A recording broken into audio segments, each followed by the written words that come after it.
Hey everyone, welcome back to my channel. My name is Michael Osman. Hope you enjoyed that little B-roll video I shot. I don't know why I keep saying shot, it just sounds weird. I filmed it, I edited it.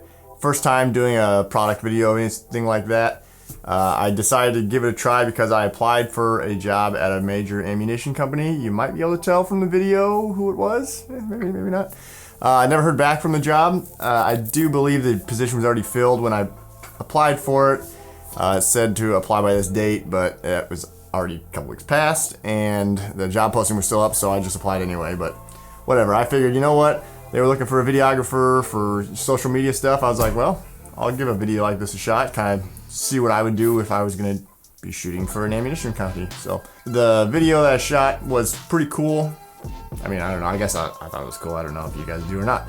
But there's a lot of things that were wrong with it and a lot of things that could be a lot better. I shot that video in about 15 minutes with a buddy one evening, and then I edited it the next day in like a couple hours at most, I don't know, hour, 2 hours at most. But I really enjoyed doing it just because it helped me in that process. I've never done like a product video, so I wanted to just go through that and work on those different things. It's very different than, you know, doing like a hunt or something like that. So I wanted to make sure that I am just more skilled in other ways of editing. You know, you learn things that you don't normally do, but now I know how to do them and know how to do them better than I did before. So that was one of the reasons I wanted to shoot one of those. It'd be fun to do some product videos in the future. I'll probably do some more if I come across some other things I want to do, because honestly, they're a lot of fun to shoot. If you've never watched people like Peter Lindgren or Daniel Schiffer, they do really, really cool product videos and just sweet B-roll videos. So those guys I watch on YouTube all the time, and that's honestly where I learned how to do a lot of it, because they teach you how to do all the editing, how to shoot a certain way. It makes a huge difference. I would have absolutely no idea what I was doing if I hadn't watched their videos. So go check them out if you want to learn more about that. I'm going to go over the clips from the video, and I'm going to talk about the things that I can do better next time, or the things that are wrong with it right now. And maybe, you know, in the next month or so, I'll try and shoot it again and show you what I would do differently, and we can compare them side by side and see how they look. So let's check it out. This was only about a 20-second video. I wanted to keep it short because if I was doing stuff for social media, you know, if you were doing it especially daily, or, you know, just like a couple of these a week, along with some other photos and everything, I would definitely be keeping the video short, because you really don't want to lose the attention of the potential customer or the customer that you have. So I would keep it short. I like to do really quick motions because it's going to keep your attention a lot more than if it was just, you know, a camera sitting in one spot just filming something. Yeah, it's going to work for some things, but something like this, that all the motion is going to make your eye follow what's going on, and so you got to pay attention to what is happening. I started out with just my buddy standing, and I faded in from black, and then had him reach and grab up. So everything was shot in 120 frames per second. And so basically what I used is just a bunch of speed ramps, so speed ups and slow downs. That's the benefit of being able to shoot in at least 120 frames per second, because you can speed it up and slow it way down, and it's going to look a lot better than if you tried to do that at 60 frames per second. You wouldn't be able to do as much fast movements with it, and you definitely wouldn't be able to at 24 or 30, because slowing it down, it would be all choppy and blurry and just wouldn't look good. So started with him grabbing it, picking it up, tossing it into the air. So I followed with the camera as best as I could. Like I said, I didn't try and get every shot perfect in this. If I were actually doing this for an actual client, I would make sure that I had everything absolutely perfect. I would have taken more than 15 minutes to shoot this, let's be honest. It would have took probably a couple hours, because I would have been super nitpicky. My main goal was to get the box of ammo flipping in the air. And so I had a speed ramp here. Like right when he gets to here, he comes in normal speed, and then it's gonna pick up super fast here. And so it goes up, and then I go into slow-mo so you can see the box flipping in the air, so I slow it way down.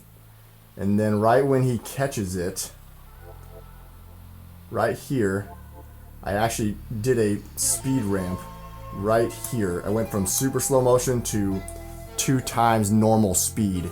So that way it created a blur, so you didn't see him actually catch it. And because you can see I had this framed not correct. because right here I barely have his hand in the frame, and then right here all of a sudden it's in his hand and it's a lot closer to the camera. So I did a speed ramp there super fast, so that way your normal eye isn't going to catch it. It's not going to catch it because it went so fast. But the main thing I did was I kept the motion going the same way that the box was going, so it's going downward. So he catches this and goes all the way down. He slams it down, which is another funny part here because I have him slam it down. You can see the box is closed right here. So I had the box closed when we did this, and then the next clip I had him set it down. I had him we opened up the box, and then I had him hold it in that spot, and then so he could set it down and slide, and it would slide straight out from it. But again, if you do it all in fast speed, you don't notice that the box is open and when the box is closed.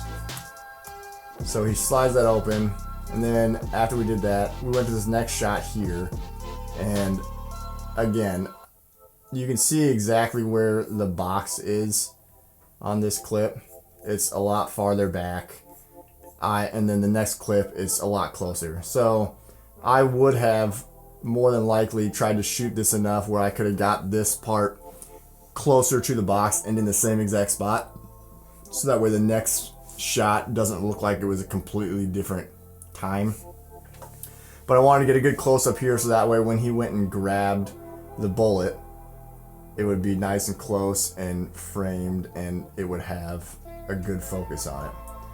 So then what I did here is I had him pick it up, and what we did was we basically just went, I brought it, had him go up with it, and then once his hand, the next frame would have taken his hand completely out of the frame.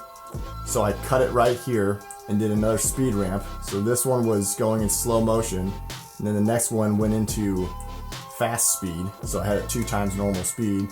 And so you can see this is the transition. Again, it's not, look how much higher his hand already is from where this one is. You don't catch it because of that speed ramp, that super fast speed. So then the next one, he tosses it in the air, and I still have the fast speed going until I get to right when the bullet comes into frame here.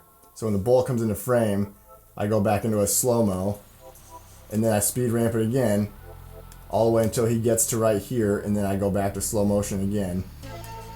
So he clicks it in. You notice the sound effect too. I have so many sound effects in this, and honestly I would probably add some more. And the funny thing about sound effects is a lot of the sound effects I'm actually using are not like the sound effects of like an actual gun clipping in, or like I think the one I ended up finding and using that I like the best was for when the slide racks forward was actually like from an M16 sound clip. So you don't have to find the perfect sound clip for what is actually happening. All the whooshes and booms and bangs and everything in this, most of them have absolutely nothing related to what the actual sound would be if you were doing it in real life. You're basically just trying to get the right sounds to make that impact, to get the dramatic feel to it, and people are not going to catch on to what the actual sound effect was as long as it is something similar to what you would think in your head it would sound like. So you can use a lot of different sound effects to replace what actually is happening. Alright, so he puts that one in slow motion there, and then we go to our next clip, which ends up being him grabbing the gun. So you see here he's got both hands on there. Again, I probably would have tried to, I should have done it this way, but I didn't. I would have taken this shot here, and on the next shot I would have started right here again, but then I would have had him reach with his right hand over for the gun, and I would have followed it with the camera. I didn't do that. Obviously, again, like I said, this is the first time I've done this, so I'm learning just as much as everybody else. So I would have followed him with his right hand here, but I didn't do that. So we just started here, and he actually does have the magazine still in his hand, holding it like in the same spot. And then I had him reach out, and so I went with him, but I just didn't frame it right. So anyway, he grabs the gun, and so right here as he picks it up, I actually have the sound effect I actually found that sounded the closest and best I could do was actually, it's like picking a knife up off the table or scraping a knife on the table, something like that. Sounded close enough to a gun to me that when somebody watches it, they're probably not going to notice a difference, so that's what I went with. So he picks the gun up, I follow it with him. Again, there's another speed ramp. We're going fast all the way till he clicks it in, nice and slow. And then he grabs, and now we're gonna do another speed ramp. We're gonna go fast again. My goal was to get the gun in focus. That way I could keep him blurred out using that. I'm using, a super low aperture.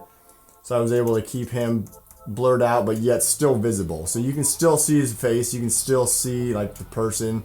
But my goal was to make sure I got the actual gun in focus.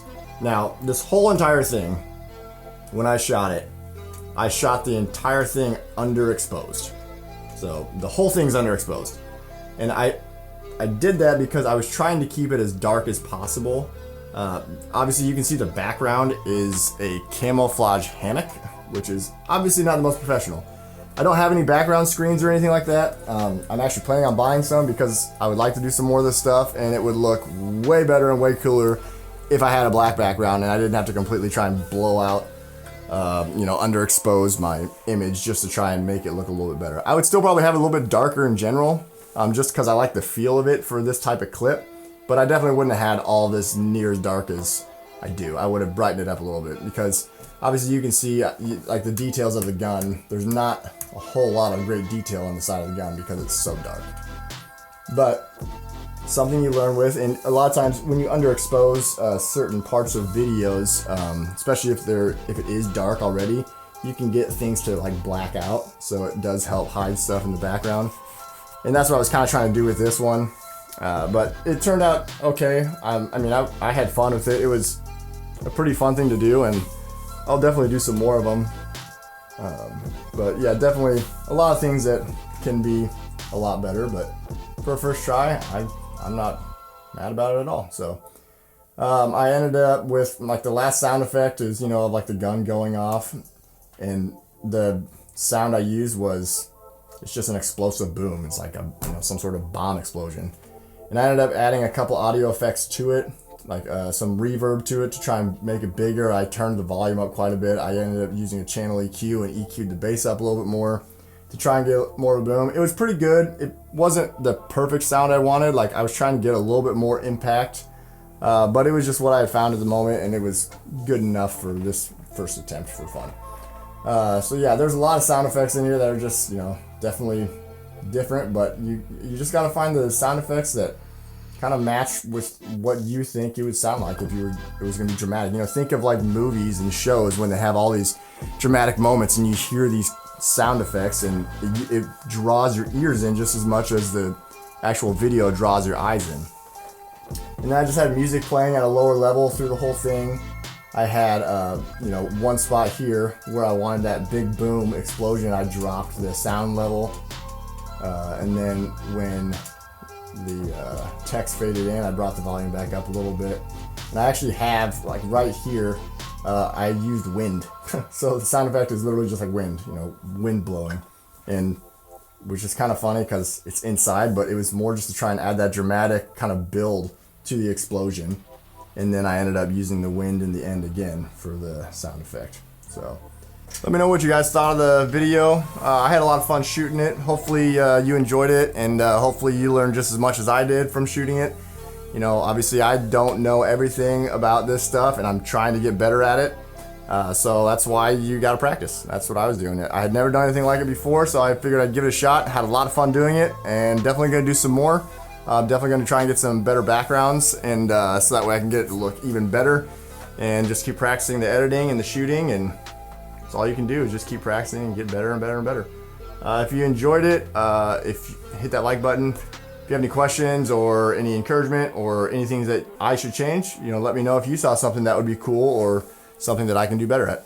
Leave a comment, and then hit the subscribe if you enjoyed it and want to see some more in the future. Otherwise, till next time.